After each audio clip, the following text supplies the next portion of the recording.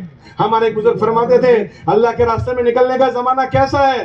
اللہ کے راستے میں نکلنے کا زمانہ ایسا ہے جیسے کوئی چیز کسی بننے کی مشین میں ڈال دی تم نے. اب وہ مشین میں جیسی ڈائی ہوگی, جیسا سانچہ ہوگا, جیسا فرما ہوگا ایسا بنے گا. جیسے ماں کے پیٹ میں بچہ بن رہا ہے, یہ ماں کا پیٹ جیسا ہوگا ایسا بچہ بنے گا. اللہ کے راستے میں نکلنا ایسا ہی ہے, جیسا وقت گزارو گے ایسے بنو گے. حضرت مولانا عشر رحمۃ اللہ علیہ کا بیان پڑھ رہا تھا, اس میں حضرت نے لکھا اس راستے میں لوگ بنتے بھی ہیں اور اس راستے میں لوگ بگڑتے بھی ہیں. فرمایا اس راستے میں اگر کوئی بگڑ گیا تو یہاں کا بگڑا ہوا کہیں بھی صحیح نہیں ہوگا.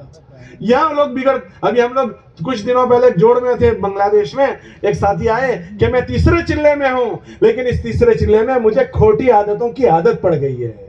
پہلے 2 چلوں میں مجھے عادت نہیں تھی, میں یہ بھی کرنے لگا. بھائی کیسے کرنے لگے؟ میں نے موبائل استعمال کیا اللہ کے راستے میں نکل کر, اور میں سگریٹ پیتا بھی ہو گیا اور یہ کرتا بھی ہو گیا. مجھے پوچھنے لگا میں کیا کروں؟ میں نے کہا جس سے شروع ہوا اسی کو چھوڑ دو, پھر اللہ ٹھیک کر دے گا. تو یہاں اگر غلط ساتھی ہو گئے, غلط دوست ہو گئے, غلط چیزیں نہیں چھوٹی تو آدمی موبائل دیکھتے دیکھتے پتہ نہیں کتنے گناہ کرے گا. جس جگہ کی نیکی بڑی اس جگہ کا گناہ بھی بڑا. حرم میں نیکی کرتے ہیں وہاں کی نیکی بڑی, وہاں کا گناہ بھی بڑا. اللہ کے راستے کی نیکیاں بڑی ہے, یہاں گناہ ہوں گے وہ گناہ بھی بڑا. اور موبائل دیکھتے دیکھتے پتہ نہیں کہاں چلے گئے اور رات اسی میں گزر گئی اور صبح میں اٹھنا بھی ختم ہو گیا. اس لیے شیطان کا لقمہ نہیں ورتنا. شیطان کوشش یہ کرتا ہے کہ لوگ پہلے اللہ کے راستے میں نہ نکلے اور نکل گئے تو پھر کوشش کرتا ہے کہ وہ اچھا وقت نہ لگائیں. اس لیے حضرات نیت کرو کہ موبائل یہیں چھوڑ کر جائیں گے اور اچھے سے اچھا وقت لگائیں گے. بھائی اچھا وقت لگاؤ گے؟ کون کون موبائل گھروں پر چھوڑ کر جائیں گے؟ واہ واہ واہ واہ, اللہ توفیق دے, قبول فرمائے.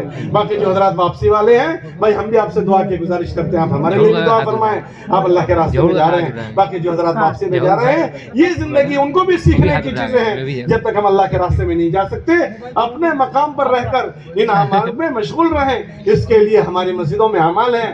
ندامت کے ساتھ, افسوس کے ساتھ رہیں کہ اگر یہ زندگی میں نے نہیں سیکھی تو میں ایسے ہی جیتا رہوں گا اور ایسی دنیا سے چلا گیا, میرے بچوں کو کیا دوں گا, میں خود کیا سیکھوں گا. اس کے لیے جب تک جانا کا موقع نہ ملے, مولانا جائے بتا دینا, جب تک جانے کا موقع نہ ملے تب تک ہم ان اعمال میں اپنی مسجدوں میں جڑیں. اپنی مسجدوں میں گشت ہوتے ہیں, اپنی مسجدوں میں تعلیم ہوتی ہے, اپنی مسجدوں میں مشورہ ہوتا ہے, اس میں ضرورت سمجھ کر جڑیں. وہ سب کام ہوتے رہیں گے. ہم یہ نہ سوچیں کہ ہماری مسجد اور جماعت بیٹھ رہی ہے, مجھے اس وقت فائدہ ہوگا جب میں بیٹھوں گا. یہ زندگی مجھے اس وقت ملے گی جب میں اپنی ذات سے عمل سے شریک ہوں گا. اپنی اولادوں کو اس میں مشغول کریں. ہماری اولادیں ہمارے پاس اللہ کی امانت ہے. اللہ کے نبی علیہ السلام کی بات کا مفہوم ہے ہر آدمی کی اولاد یا تو اس کے لیے جنت ہے یا جہنم. اپنے گھر میں اس کا ماحول بنائیں, اپنی بیویوں کو یہ اعمال سکھائیں, اور جب اللہ موقع دے پھر اس زندگی کو سیکھنے کے لیے 4 مہینے جائیں اور اپنے مقام پر رہتے ہوئے ان اعمال میں مشغول ہوتے ہوئے ہماری نمازیں نہ چھوٹے. سب سے بڑا فریضہ نماز کا ہے. جس کی زندگی سے نماز چھوٹ جاتی ہے وہ اللہ کی ذمہ داری میں سے نکل جاتا ہے.